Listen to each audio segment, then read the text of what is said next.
Well, a Kenyan national is staring at a life imprisonment after being found guilty of plotting a terrorist attack in the United States of America similar to the 9/11 attack in 2001. Cholo Abdi Abdullah was slapped with 6 charges related to terrorism after the grand jury unanimously came out with a guilty verdict in 2024.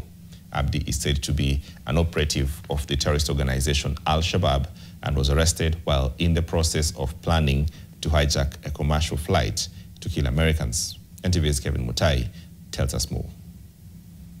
34-year-old Cholo Abdi Abdullah is a Kenyan national convicted on November 4th, 2024 in the United States of a conspiracy to attack a major city in the U.S. similar to the horrific September 11 terrorist attack carried out by the Al-Qaeda on the World Trade Center in New York City.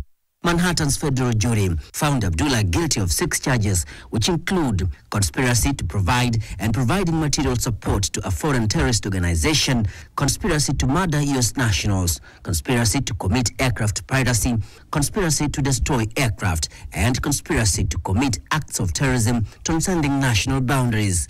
Court documents show that Abdullah was arrested by detectives from the Federal Bureau of Investigations, FBI, in 2019, while in the process of obtaining a pilot license at a flight school in Philippines. His plans, according to the FBI, were to hijack a commercial aircraft and crash it into a building within a major city in the United States. His plot would be thwarted after one of his family members shared the information with the law enforcement agencies, which would later help discover his allegiance to the Somalia-based Al-Shabaab terror group.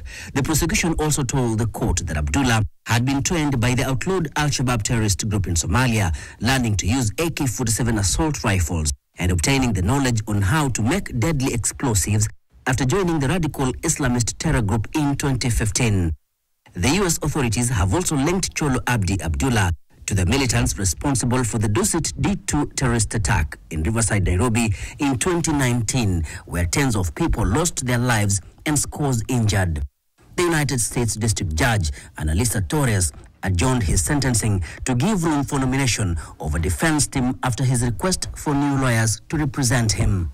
Abdullah faces a maximum sentence of life in prison and a mandatory minimum sentence of 20 years for each of the charges related to the foiled terror attack with intent to cause mass casualty in the United States. He is currently being held by the U.S. law enforcement agencies pending his sentencing scheduled for April 7th, 2025.